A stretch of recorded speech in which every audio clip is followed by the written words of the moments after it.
It's been one of the Queen's most difficult years to date. 1992 was famously labelled as her annus horribilis. Scandal, marital woes, and tawdry tabloid stories dragged the royal family's reputation through the mire. 1992 is not a year on which I shall look back with undiluted pleasure. It has turned out to be an annus horribilis. But the past year has seen a sense of history repeating itself. Controversy surrounding her children.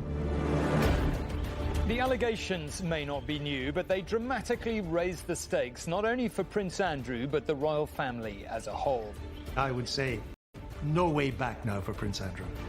Serious family fallouts. Have you spoken to your brother since the interview? I haven't spoken yet, but I will do. The Queen is a realist, and she knows with all her experience that you can't tell your grandchildren what to do. It doesn't work. Damaging accusations against the institution. There's a conversation with you, with Harry, about how dark your baby is going to be? potentially, and what that would mean or look like. A global health crisis that consumed Britain. The Queen is presiding over a nation which couldn't make any sense of what was happening. The fear was profound. And the death of her husband after 73 years of marriage. That picture at the funeral where she's sitting there all alone, that was so sad. That was the picture that I'll never forget. After this year of tragedy and controversy, can the royal family be repaired?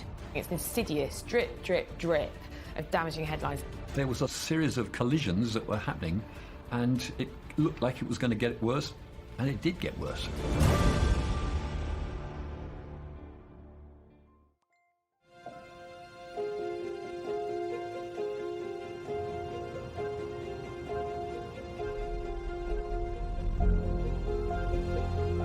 As the country saw in the new year, there was little cause for celebration. I think the mood in New Year's Day 2021 was pretty miserable, because by then the pandemic had been with us for almost a year. And at that time it was getting worse, not better. People were wondering, when are we ever going to get out of this? When will normality ever return? It was not a happy time in Britain. We couldn't make any... A recorded 77,000 people in the UK had lost their lives to the coronavirus pandemic, many of them elderly. Uncertainty lay ahead for Britain and its monarch.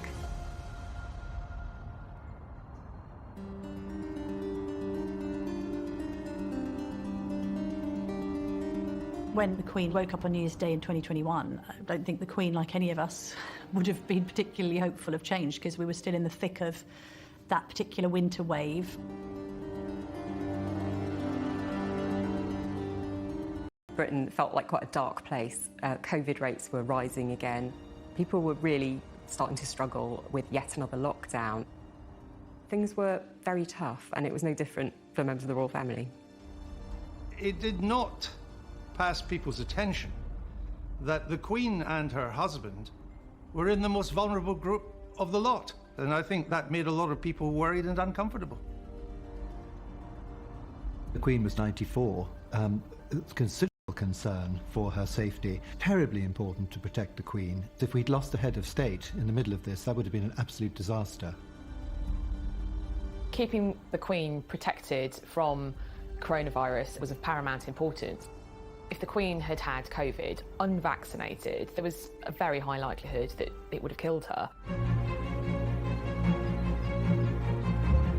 Since the start of the pandemic, the Queen had been isolating at Windsor Castle with her husband, Prince Philip. Like the rest of the country, she spent the festive period away from her family. The Queen was acutely aware that they would be accused of abject hypocrisy if they felt that they were above the rules. She leads from the top. You know, if everyone else's Christmas is ruined, so is mine. Prince Edward and Sophie have told us that there were quite a few times when they were talking to the Queen and Prince Philip from sort of ground level, and they were up on a balcony, so that they were all socially distanced. The one thing the Queen would wish to do would be to set an example. In any society, individuals do look for leadership that gives them confidence and comfort. It's very much reflected in the Queen's Christmas message, to encourage people to keep going. Of course, for many, this time of year will be tinged with sadness. Some mourning the loss of those dear to them, and others missing friends and family members distanced for safety, when all they'd really want for Christmas is a simple hug or a squeeze of the hand. Behind palace walls, there were growing concerns for 99-year-old Prince Philip, who'd suffered serious illness in the previous years. Unique bubble. HMS Bubble was the name that was given to the group of people that self-isolated with the Queen and Prince Philip, and that was a name coined by Tony Johnson-Burt, who's head of the royal household. And he was very much likening the kind of camaraderie with that of a ship. And that was quite onerous on those members of staff, because once they were in the bubble, they stayed in the bubble. Once they'd committed, they were in, and that meant that they were there, locked in, and not able to see their own families for quite a huge amount of time. The point was the Queen and the Duke not to get this virus. But because of that, the Queen lost contact with the general public, and she never went on any engagement. All those things were put on hold. The Queen feels that she's got a job to do.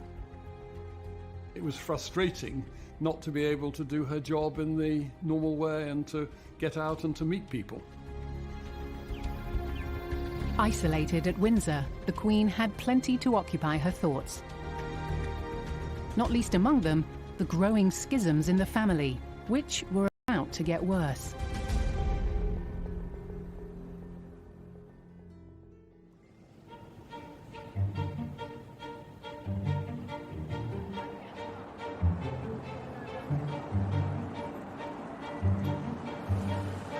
It had been a year to the day since Harry and Meghan had dramatically announced their intentions to step away from being senior royals.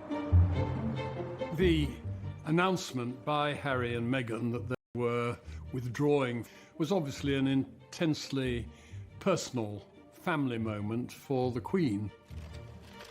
They went off to Canada for a bit, and then they came back, and then they threw all this at the Queen and said what they wanted to do, and she very wisely said, well, give it a try and have a year's probation.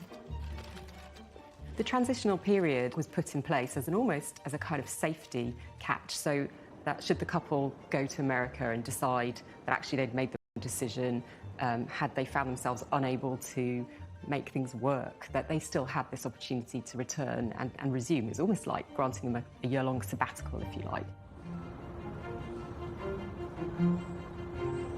Now the year was almost up, and face-to-face discussions between Harry, Meghan and the Queen were said to be planned. As I understand it, Harry thought that having had this year's grace period for everyone to kind of cool down after the emotion and heat and fire of the Sandringham summit, now everything was kind of a bit calmer. Harry was going to come over to the UK to talk to the Queen and courtiers face-to-face to try and thrash this out. But a ban on non-essential travel threatened to put talks. I think it was also a terrible time from the Queen's point of view, given how unwell Prince Philip was and the difficulty she was going through, being isolated in Windsor, trying to lead the nation as best as she could. It's been a huge disappointment to the Queen, and I don't think she really understands why it was necessary or why it was done.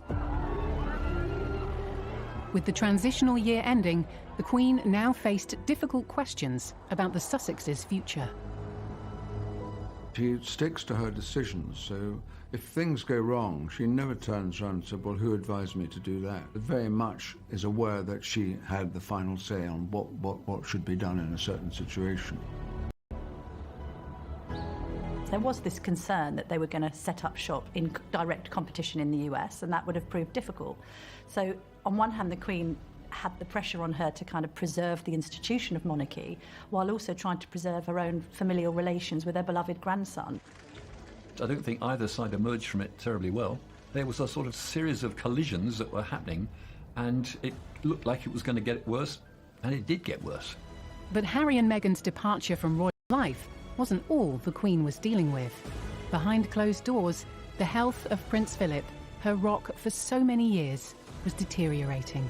Since he retired in 2017, there had been concerns about Prince Philip's health.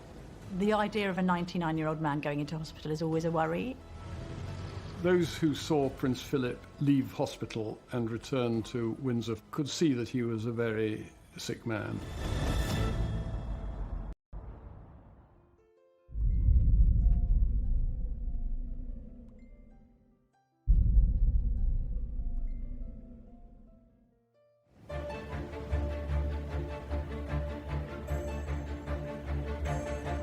As winter continued, the Queen remained at Windsor Castle with Prince Philip. I don't think that the Queen and Prince Philip have ever spent quite such a long time completely together, because they were both busy, they were both travelling in different directions, they were both doing different things. They weren't ever really quite as together as they were for this long period of time. It must have been quite difficult for the pair of them, really, because although the Queen had a principal staff there and a dresser, it was tough. When someone who's been incredibly busy, active all their lives from a very young age, for the Duke, it must have been terrible. He needed always to be busy, and he couldn't do the things that he loves. In the end, it was probably the Queen comforting him.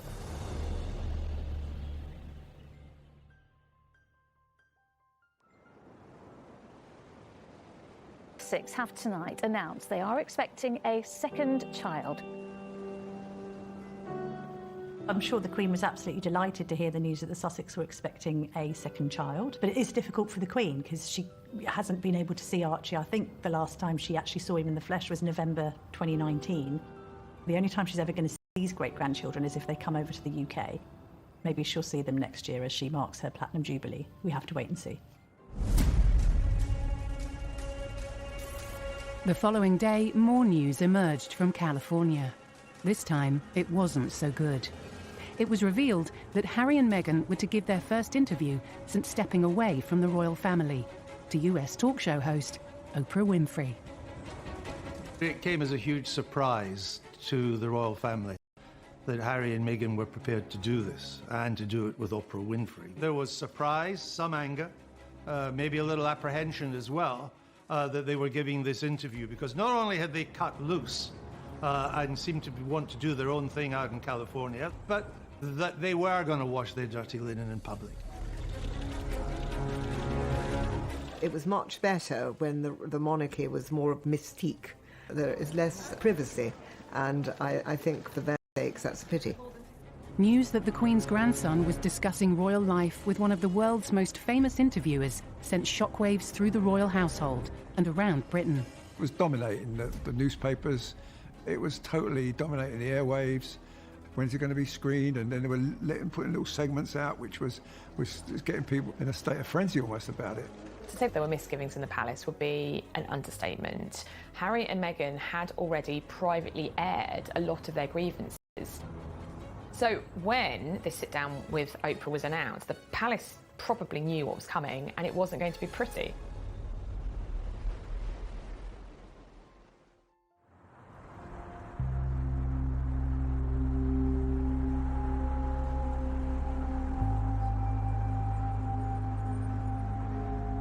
The Duke of Edinburgh is in hospital tonight on his doctor's advice after feeling unwell. Prince Philip, who turns 100 in June, was admitted to the King Edward VII Hospital in London as a precaution. In a statement this afternoon, Buckingham Palace said he is expected to stay there for a few days and is in good spirits. When he first went into hospital, of course, alarm bells started ringing. It was all just a really difficult and uncertain period.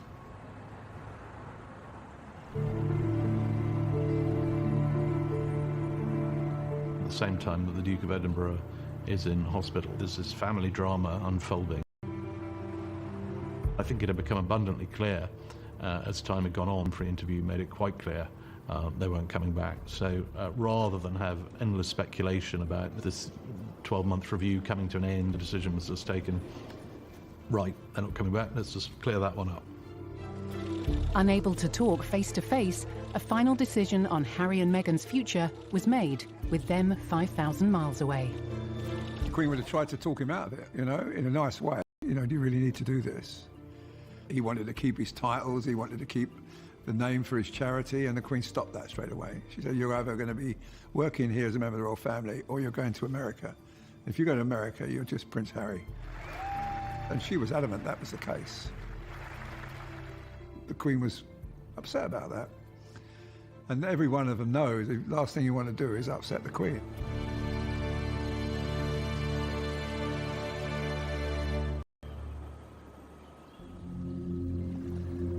The Queen had taken difficult decisions in putting the monarchy before her family.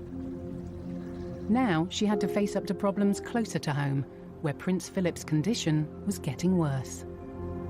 Prince Philip went to hospital. To begin with, they said as a precautionary measure.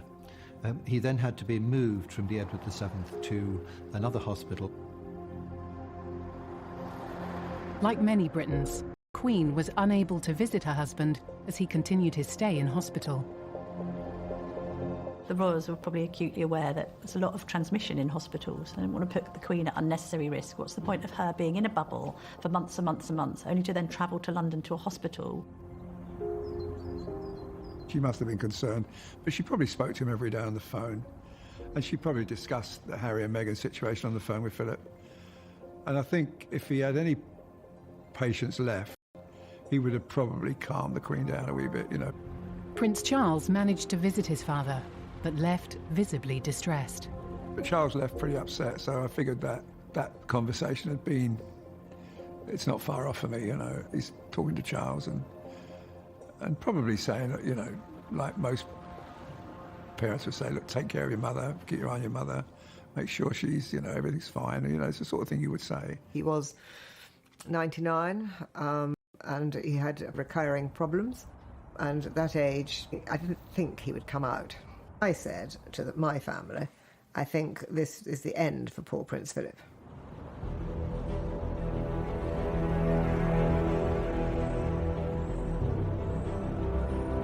If Buckingham Palace thought the era of explosive tell-all interviews was all over, then it was wrong. The Duke and Duchess's interview with Oprah Winfrey clearly laid out the accusations. This is a image of this country abroad, with accusations of racism and neglect now levelled against it. How much damage has been done? Clearly the court, the advisors to the Queen, the royal family, were braced for not a great interview. But I think even they didn't appreciate just how bad it was going to be in terms of the claims that Harry and Meghan were making. The biggest and most incendiary claim was obviously the suggestion that a royal, as unnamed even now, was racist or racist about the skin tone of their future children. There is a conversation. Hold up. There's Stop several right now. There's several conversations. There's a about conversation with you, with Harry, about how dark your baby is going to be? Potentially, and what that would mean or look like. It was quite uncomfortable to think that possibly there might be somebody in the family who didn't understand the insensitivity of what Meghan was alleging. That, you know, it definitely cast a very big shadow over the royal family, and because of the lack of precision about the allegation, it was quite difficult to disprove it. The couple also said Meghan suffered from severe mental health problems, that she was suicidal, and that they didn't get help from the palace powers that be. From the palace's perspective, they've literally thrown a grenade into the centre of the House of Windsor, and the royals are having to pick through the wreckage. Any personal crisis, any familial crisis for the Queen is an institutional crisis, because the family is the institution is the family. These claims were massively damaging, because effectively Harry was saying there's something rotten within the institution. The Queen is the institution. He said that I needed to go somewhere to get help. I said that I've never felt this way before, and I need to go somewhere. And I was told that I couldn't, that it wouldn't be good for the institution.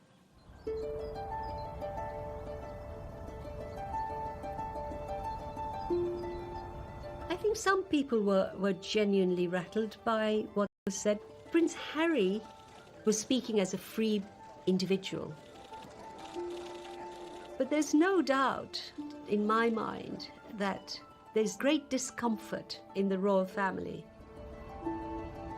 The difficulty arises is once you start communicating publicly and other issues come in about things that might have gone wrong in different parts of your life. All these things can be dealt with, but they're best dealt with in a private and discreet way. It had a very polarising effect. everyone was sort of more entrenched in whatever position they happened to be beforehand. And in the middle, you would have had, the royal family and the Queen just thinking, this is just very sad. The allegations of racism risked harming the Queen's relationship with the Commonwealth, which she'd been head of since 1952. The Commonwealth, it remains one of the most extraordinary multinational groupings in the world today. To endanger that by making remarks, I think you've got to be very careful before you cause that sort of damage.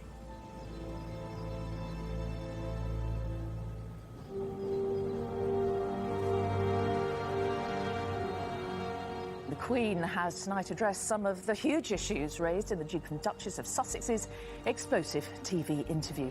More than 24 hours since it first aired in the United States, a statement was finally released on the Queen's behalf. With such huge allegations aimed at the monarchy, the Queen decided to respond. We all face our difficulties within families. We would very much prefer that it was private. And I think one very good thing was that Buckingham Palace, I thought, put out an extremely sensible statement saying any difficulties of this sort we will pursue in private. And I think that's the right thing to do. The response, when it did come, really did divide opinion. Obviously, this had thrown up huge debate across the UK, and people, were rightly concerned at any suggestion that the royal family were racist. The Queen's response was to the point, and she said that, well, they were saddened to hear about the extent of the issues they'd suffered. Some recollections may vary. The Queen was basically saying, that's not my recollection of what happened at all. There's no question in my mind that the Queen would have seen the interview as disloyalty, an unnecessary disloyalty. She'd gone out of her way to try and make things work with Harry and with Meghan. She's handled it magnificently, but I think it was a huge disappointment to her. And I think she saw it as an unnecessary disappointment, a disloyal disappointment. It was a rocky moment for the Queen and the monarchy. Her previous Annus Horribilis, 1992, the events that happened then were really personal events to her. But this time, it's been a national event, which has been combined with various personal sadnesses. I think it must have been extremely difficult for the Queen. All the allegations that came out of the Oprah Winfrey were shocking. She threw out a lot of things left and right without being very specific about it and caused an enormous amount of trouble. There was mild comfort for the Queen when Prince Philip was finally released from hospital. But at 99 years old, there were still serious concerns for his health. Those who saw Prince Philip could see that he was a very sick man. He leaves a tremendous hole in your life, and it affects you hugely, the thought that you're not going to be able to talk to that person again. She's had this terrible year because of everything that's gone on with Harry and Meghan and the pandemic grounding her when all she wants to do is go out and about and do her job. And then her husband dies.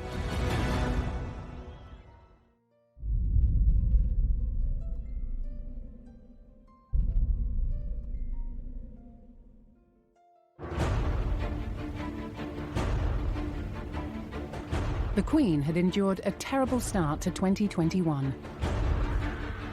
The COVID pandemic was still crippling Britain. Accusations against Prince Andrew refused to go away. Duke of York scandal kind of continued throughout the whole of the pandemic. Efforts are being made to try and rehabilitate his image, but the pandemic has put all that on hold. And actually, from the Queen's perspective, it's probably been convenient to her that he's just been completely out of the limelight. And equally, the attention's been largely on Harry and Meghan. The fallout from the interview between Harry and Meghan and Oprah Winfrey looked set to continue. And now Prince William was embroiled in it too. The Queen had the pressure on her. There have been comments made about Prince William being trapped, for instance, but the Queen has almost, as ever, remained sacrosanct in all that. In the days after the interview, Prince William also responded. Have you spoken to your brother since the interview? No, I haven't spoken yet, but I will do. And can you just let me know, is the royal family a racist family, sir? We're very much not a racist family. The breakdown of Harry's relationship with his older brother William was highlighted in the Oprah Winfrey interview. But the cracks had been growing for some time. When I first saw reports that the relationship was breaking down, I didn't quite believe them because the two boys had been pretty close for most of their lives, and they'd been through hardship together with the death of their mother. When Harry decided to cut loose from the royal family, leaving a lot more pressure on William and Kate to continue with royal duties, particularly as Prince Philip at that time was seriously unwell, and the Queen had stepped back. So it meant the royal duties were now being shared between fewer and fewer people. And I think William did resent that. The Queen made it clear in her statement in response to the Oprah interview that Harry and Meghan remained much-loved members of the family. And it's clear that, you know, the falling out between the brothers in particular will be very hard for her to bear, particularly given that she took a close interest in their upbringing following the loss of their mother. You know, these are two brothers who have been inseparable for many years, and it's incredibly... The book Finding Freedom, released the previous year, had intensified rumours of a rift between the brothers. Finding Freedom was the first course in the long banquet of Sussex revelations. The book confirmed in many people's minds what a lot of people already knew, which was that the two brothers had really, you know, fallen out, and that there was a real unhappiness on the side of the Sussexes. I think we knew that Harry and William's relationship had changed over the years, just because Harry himself admitted that they were on different paths. There were reports that there had been tensions. The Queen is a conflict avoider by nature, and therefore the idea of Harry and William not being close, I think, would really trouble her. It must be upsetting the Queen to see that in her family, that two boys that grew up together, they played soldiers together, they had their treehouse at Highgrove together, they learnt to fly together, they flew helicopters together, and now they're not even talking to each other. I don't know what it's going to do to make it right, but it's got to come from him, and it's got to come from him in a big way, and from Meghan. I think it's possible you can change any situation if you really both want to. But, you know, while there's feud going on with his brother, where they barely talk to each other, it's not nice. There is a risk that this kind of almost sidebar soap opera between the two can overwhelm and overshadow more important events in the royal family.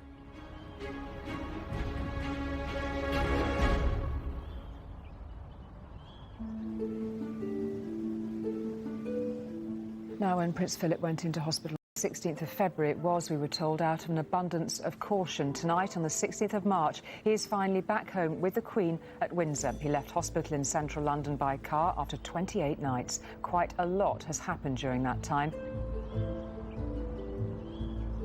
I'm so glad that he got back from the hospital. I think that was very important to him because he had a very strong sense of history. His mother and his grandmother were both born in Windsor Castle, and he and the Queen loved Windsor Castle, and that, I'm sure, will have been a great comfort to the Queen. But shortly after Prince Philip's release from hospital, the Queen suffered the worst heartache of her reign. She's had this terrible year because of everything that's gone on with Harry and Meghan. The pandemic grounding her when all she wants to do is go out and about and do her job. And then her husband dies.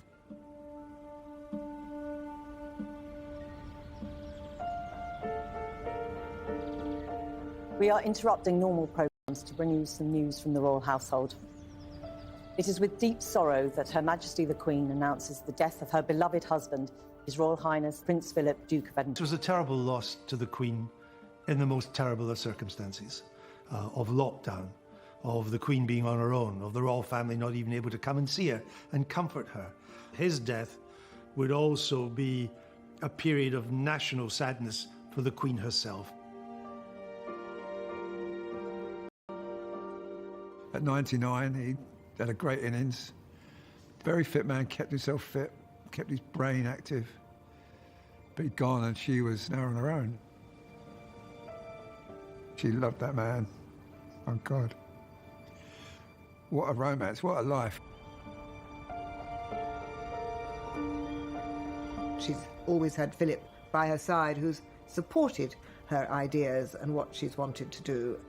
Prince It was the backbone to the family because he kept control and he gave sound advice. He was always there for them. They could all go to him. I mean, I think he was very broad-minded and he was a great fun and he could say it how it was. She's quite shy by nature, and I think that combination of character worked very well. They made a great team.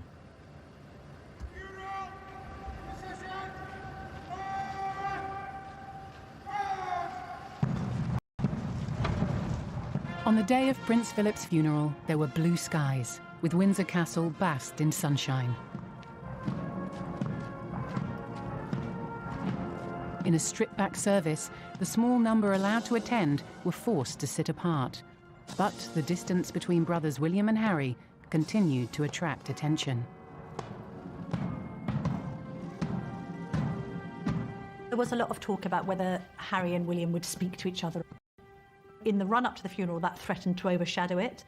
In order to dissipate that, the brothers did make a show publicly of coming together. The Duchess of Cambridge kind of acted as peacemaker, and they had a chat as they walked from the chapel. And I think that was a very good PR move to make sure that the narrative of the day was about Prince Philip and not about their own row. We have been inspired by his unwavering loyalty to our Queen, by his service to the nation.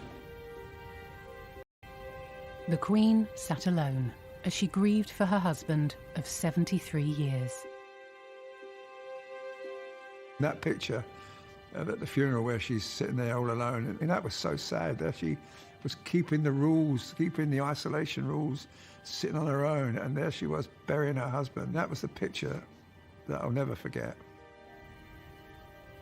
He was an essential part of her working life, as well as inevitably of their private and family life. The Queen has been through, decades of it. No one else. She set her sights on him. She married him. He was a husband for 73 years, so his loss will have been absolutely heartbreaking for her.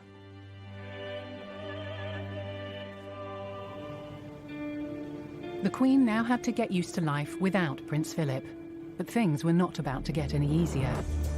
More problems continued to surface as her terrible year went from bad to worse. An official inquiry dredged up a particularly difficult incident from the royal family's past. The Panorama interview of 1995 was a real low point for the monarchy, particularly for William and Harry. To have that regurgitated quarter of a century later was pretty grim for everybody concerned. The interview was basically exposing everything that the public thought was probably wrong about the royal family. So for this to come up again was to raise a subject the royal family wish would go away. And on top of that, the constant coverage of her grandson's troubled relationship showed no signs of abating. All the conversation was in newspaper offices. Did they meet afterwards? Did Harry go and see his father afterwards? If there's a constant, is there a reconciliation? Are they friends again? Is it on? Is it off? It will overwhelm everything else. The soap opera will take over from more important matters. I think William realises that. I think the Queen realises it too.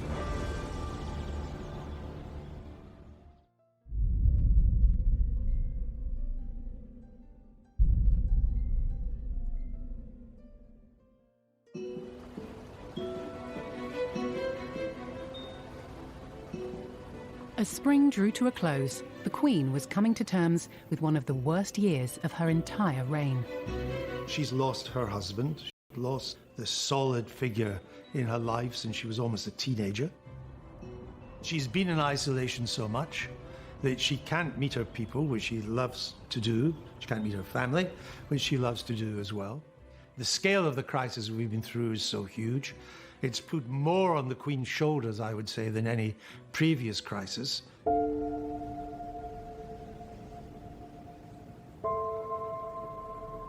The Panorama interview that changed Princess Diana and the royal family's lives forever was obtained with deceit. What we discovered about the Diana interview with Martin Bashir was basically that Bashir misled people in order to get the interview. In truth, nothing that he did made the interview invalid, although it's now often described as a discredited interview, because Diana was going to say it, and Diana was going to choose Panorama. And I know that because 10 years before she told me, when I was making a programme about her, that what she really wanted to do but she did.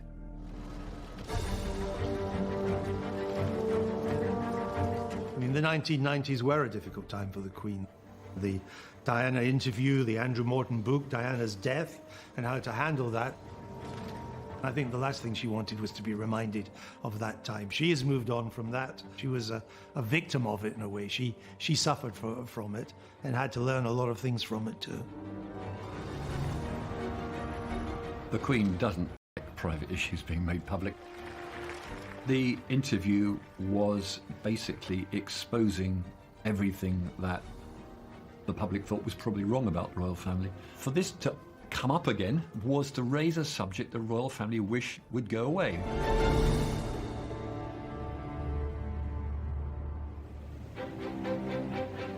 In response to the findings, Martin Bashir apologised for using forged documents and said that it was an action he deeply regretted. Bashir added that he believed the forgery had no bearing whatsoever on the personal choice by Princess Diana to take part in the interview. The Queen remained silent, offering support to her family behind the scenes. The Panorama interview of 1995 was a real low point for the monarchy. So to have that regurgitated quarter of a century later was pretty grim for everybody concerned. It was still damaging, all that stuff being brought up again to the institution of the monarchy, and it was something else for the Queen to have to kind of think about ghosts coming out from the past. You know, when difficult things from the past do resurface and have to be faced again, it can't be pleasant. The BBC apologised, and I think that will have helped in a sense to draw a line under it.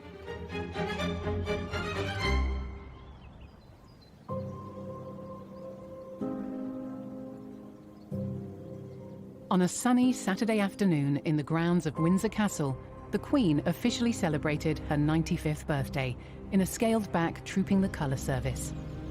But what should have been a day for celebration was overshadowed by a notable absentee. Prince Andrew did not attend, as rumours and allegations continued to follow him. Prince Andrew is a bit of a tragedy. It needn't have been that way. He should have seen the writing was on the wall in mixing with Jeffrey Epstein long before he realised he couldn't do it. Prince Andrew's friendship with Jeffrey Epstein had been repeatedly questioned after the business tycoon was convicted in 2008 for procuring a person under the age of 18 for prostitution. With this man, long after the scandal had broken, now, would you carry on seeing the man in public? Would you go to his house in New York? That's the problem. He still stayed in contact even though after the guy had been in jail for the most horrendous of crimes. Allegations of sexual assault were first made against Prince Andrew by Virginia Giuffre in 2015, but the claim was dismissed and struck from court. After Epstein was arrested again for sexual offences in 2019, the allegations against Prince Andrew were made public. His position is that he doesn't even remember meeting her. But of course, it is really serious reputational damage, and there's nothing that the Queen can do. It is damaging for the Queen professionally in the institution which she represents. The press began to ask more and more questions. The American authorities were asking more and more questions. At some point, somebody inside the palace, and it looks to be pretty much around Prince Andrew himself and his close advisors, decided it was time to face it out and to actually go out there and answer the questions. In order to clarify the ongoing scandal, Prince Andrew had spoken exclusively with BBC Newsnight's Emily Maitlis. Now, you could argue, in a normal situation, that was actually an honest and good thing to do.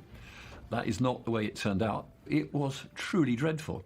On that particular day that we now understand is the date, which is the 10th of March, I was at home. I was with the children. I'd taken Beatrice to a Pizza Express in Woking. Why would you remember that so specifically? Why would you remember a Pizza Express birthday and being at home? Because going to Pizza Express in Woking is an unusual thing for me to do. At the end of it, he thought he had done rather well, which suggests no sense of judgment or no self-awareness. The Duke of York had hope that it would kind of clear the air, he could get his version of events over, and that it would wipe the slate clean and enable him to kind of carry on with his royal life. In fact, it did the complete opposite. It proved to be a catastrophic mistake that he has struggled to recover from ever since. Although Prince Andrew still held his title as Colonel of the Grenadier Guards, his role was replaced at this year's Trooping the Colour service. He has strenuously denied all the allegations against him. The poor Queen, it really feels as if, you know, it's one kind of blow after the other. This is one of the most serious affairs of the last 5-10 years for the Queen. This is not going to go away.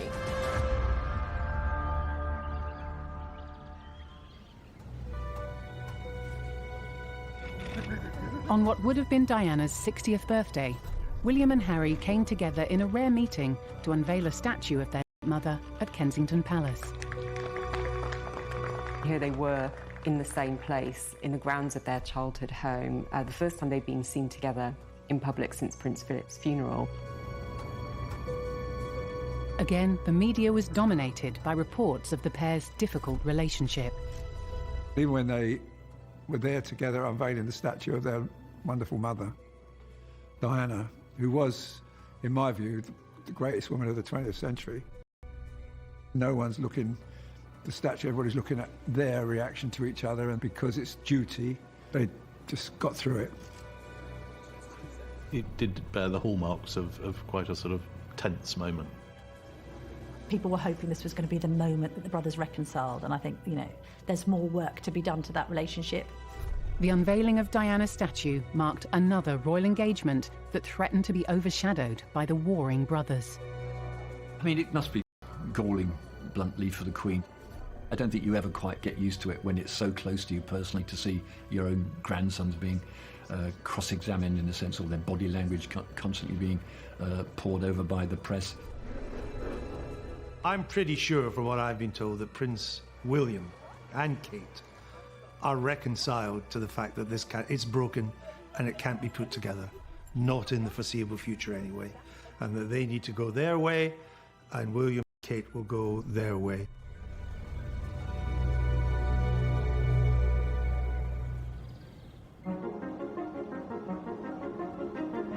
After 16 months of lockdowns and limitations, summer finally saw an end to most coronavirus restrictions in the UK. Spirits lifted and temperatures soared. At midnight, nearly all remaining restrictions were lifted, including an end to social distancing rules.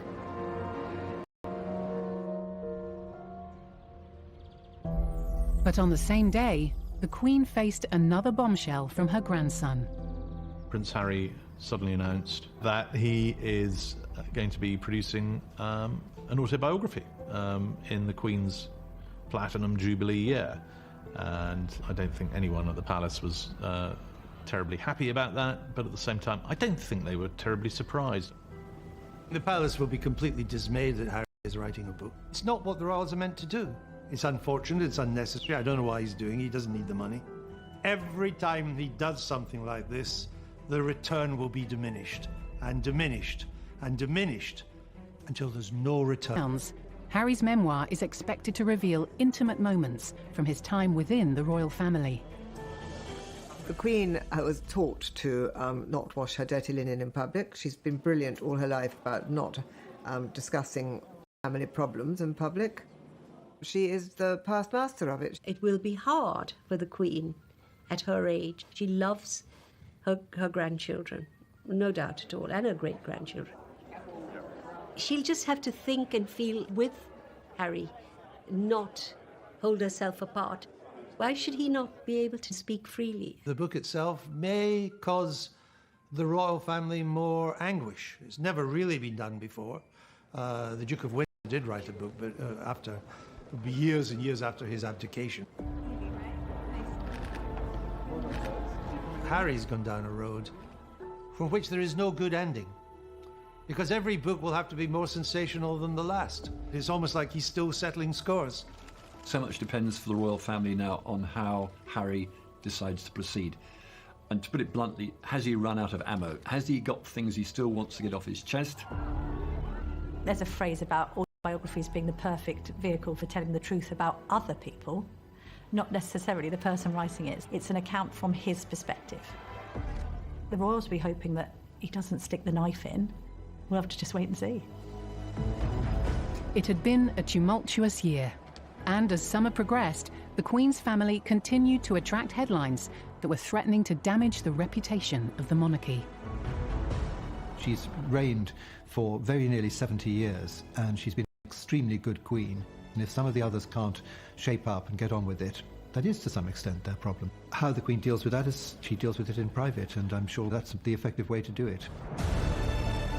But more controversy lay ahead for the Queen as the scandal surrounding Prince Andrew continued. Prince Andrew was due to go up to Balmoral on holiday with the Queen and Sarah Ferguson. So I suspect her courtiers may be trying to work out how best to contain damage limitation. Prince Andrew must be ruining the day he ever met and entertained Jeffrey Epstein. This is again casting a huge shadow over the royal family. The Queen obviously is a loving mother. She'll be incredibly concerned about this. But there's no getting away from the very serious nature of these allegations.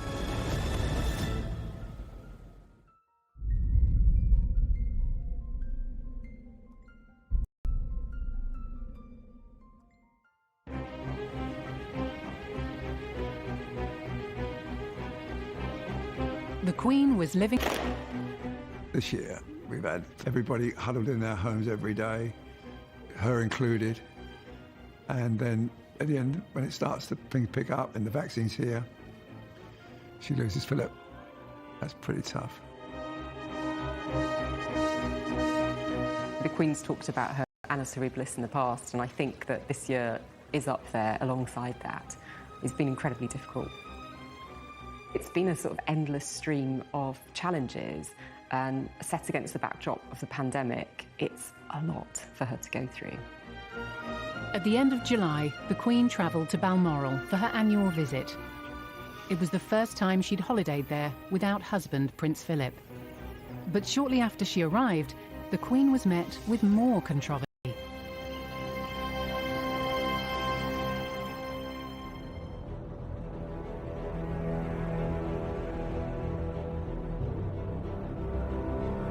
The allegations may not be new, but they dramatically raised the stakes, not only for Prince Andrew, but the royal family as a whole. For the first time, Virginia Giuffre has alleged in graphic terms in a court document that she was threatened into engaging in sex acts with Prince Andrew while she was a child, and when she claims the prince knew she was the victim of sex trafficking. She is suing him directly for damages in a civil case. In August, a legal case was filed against the Duke of York, alleging rape in the first degree, which is quite an extraordinary allegation.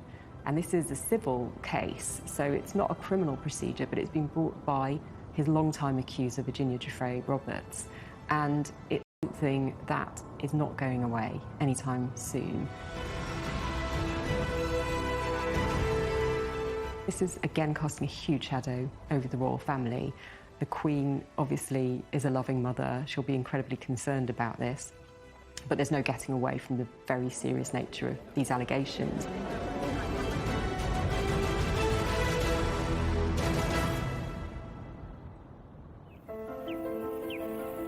The day after the court documents were revealed, Andrew arrived at Balmoral, cutting short the Queen's summer holiday for crisis talks.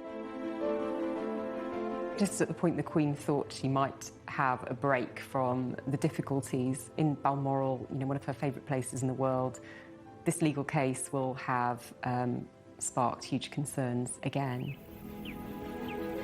These are incredibly damaging allegations for Prince Andrew and for the wider royal family. It's extremely difficult for the Queen. I feel very sorry that the Queen has had to deal with the crises of enjoying all the good things. Prince Andrew has always denied the accusations against him, but the ongoing scandal could have a serious impact on the future of the monarchy. It's an insidious drip, drip, drip of damaging headlines. I can't think of any other time that a member of the royal family has ever been accused of a crime, much less something so serious as this. We have to assume that he's innocent, as he said. But just the slinging of that mud, very serious mud, threatens the reputation and the standing of the monarchy. This is one of the most damaging things the Queen has faced in her reign. It's another drama, but so far he's not been charged with anything, so it's all alleged, and let's see what happens. But the Queen is still her son, and, you know, she's his mother, and she will never, ever abandon him. Andrew's been through a bad time, but not one member of the royal family has said anything about Prince Andrew. Whatever they might be saying privately will be private and never get out. I don't really think he can ever recover. And that saddens the Queen too. That's another disappointment for the Queen, because she was always rather fond of Prince Andrew. I would say no way back now for Prince Andrew. The Queen has faced countless tragedies and controversies throughout her reign. But after this terrible year, many are asking, can the royal family bounce back?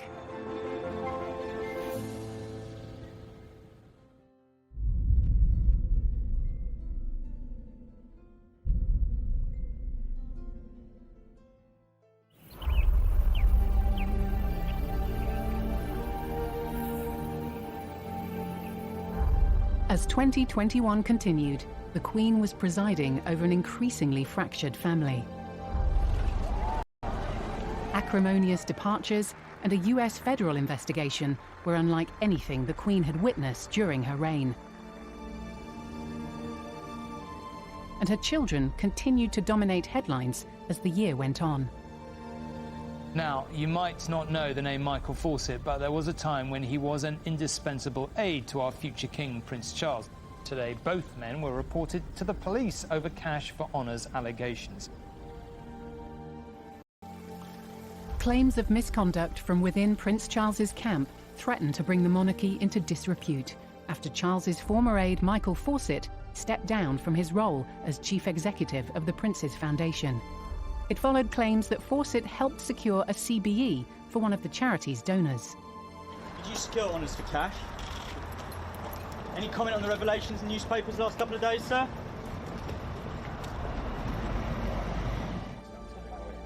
The future king admitted the allegations were an embarrassment. With the Queen in the twilight of her reign, the stability and future of the monarchy is paramount. The Queen has guided it all through for 70 years, and Prince Charles will do the same, and they'll be willing.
2021 has been a particularly difficult year, but I think that the way in which the Queen has led us and the way that she's handled it, she's been a role model, as she always is, and I think that that will have deepened the respect and affection that the nation feel for her.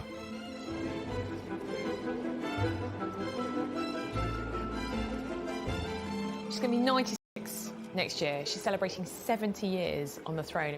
It should be a celebration of every brilliant bit of her reign, but actually when you look at the monarchy in its current state at the moment, it's fragmented, the family's divided, and there are these very serious problems. And I feel really sorry for the Queen because she's worked so hard. She's always put duty above everything. I just hope that there's a period of stability and calm so that she can celebrate her Platinum Jubilee with a bang.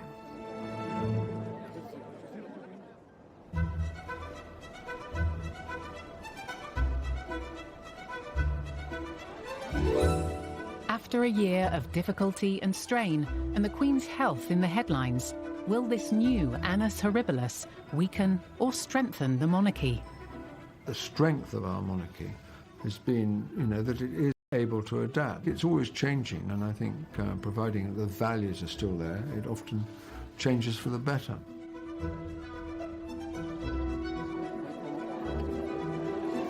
In the past year, the Queen has lost her husband. She's got a grandson who's semi-detached.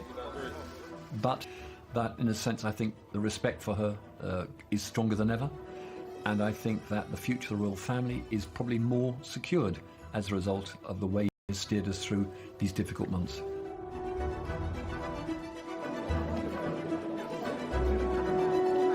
The Queen has shown huge strength of character, strength in the way she does things. She's always listened to advice.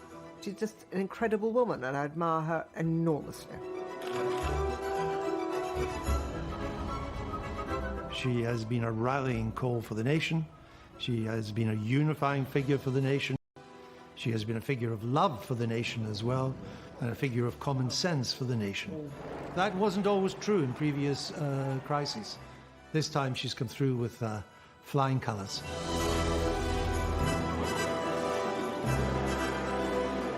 Men hadn't even walked on the moon when the Queen came to the throne, and she's been a person who's steadied the ship during all those years. We're very lucky to have her.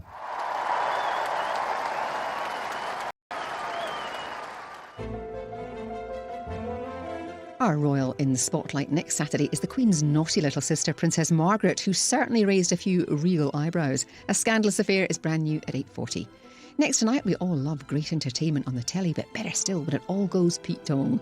When Saturday night TV goes horribly wrong after the break.